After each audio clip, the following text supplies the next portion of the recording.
Some people's hobbies are playing sport or watching movies, maybe music, travelling, reading. But for Hans Wieland, who lives in Sligo, his passion is a little bit different.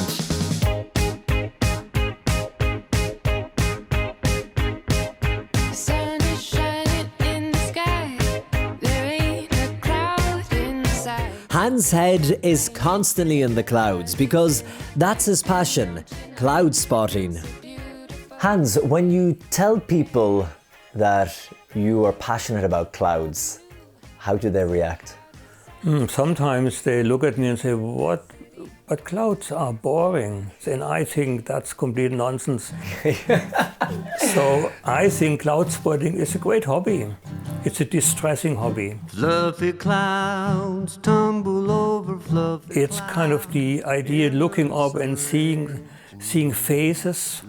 Sometimes you see a man with a beard. You might see a lenticularis cloud, which is a kind of a lens-shaped cloud, which are very rare. At least for me, it's a thrill. And even when it's cold and wet, he still loves to go outside and look up at the clouds. Fluffy clouds. So look at this. What are we looking at in the sky at the moment? We are still looking at stratocumulus, maybe a bit of nimbus stratus because it's drizzling. Yes. Can you feel it? Yeah, So it's a grey overcast day. It's a grey overcast day. But at least it's changing all the time, you can see. So I think that's the fascinating thing. It's this unpredictability. But and for Hans, he's very philosophical about clouds. People do appreciate nature's poetry. It's poetry in motion. Clouds are in motion. I mean, the life of a cloud is 5 seconds, 10 seconds, so it changes as shapeshifters. Some people say on a day like today with maybe overcast or lots of stratus or stratocumulus, a good coffee and nice music, it's all that matters.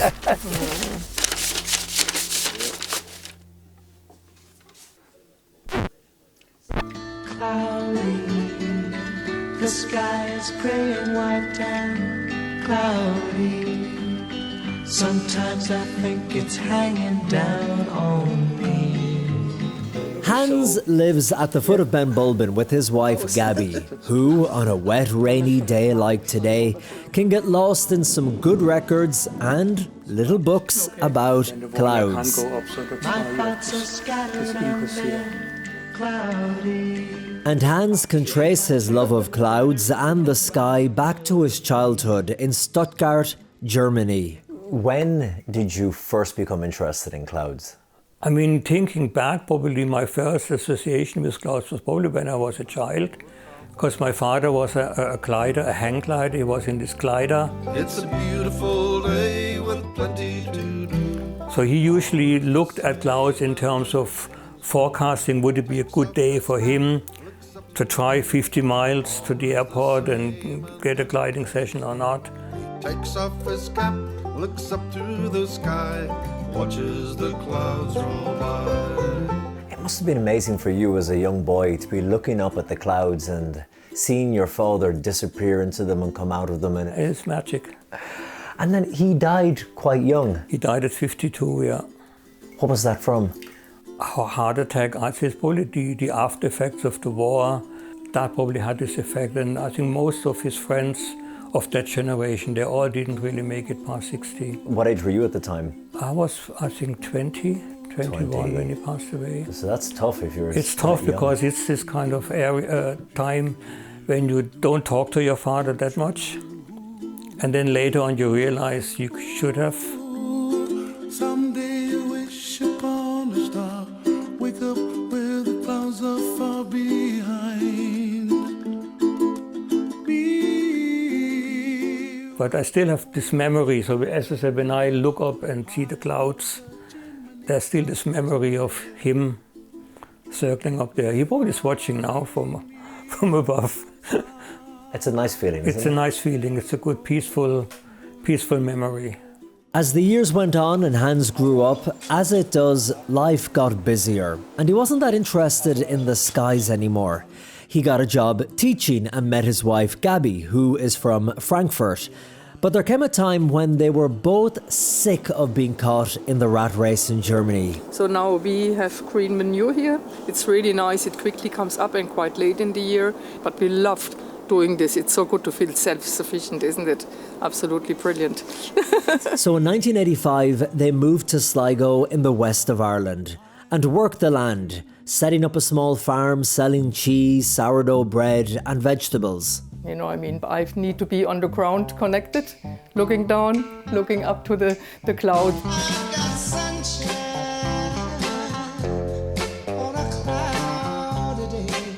So what do you think of his passion and his hobby, and you're smiling now?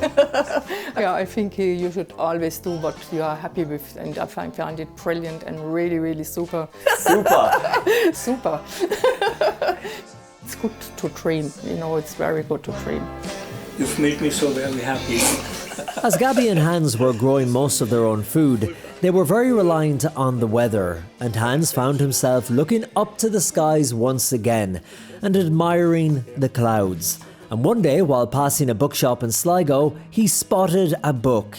The Cloud Spotter's Guide. And that changed everything And for that you. changed everything. And from then I became more aware of that it's not just an individual thing to look up. There's people all over the world doing the same.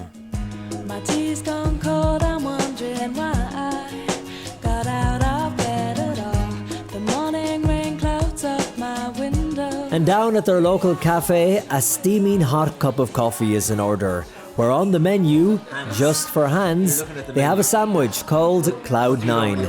Cloud9. They have a Cloud9. Yes, they have a Cloud9. Isn't it amazing?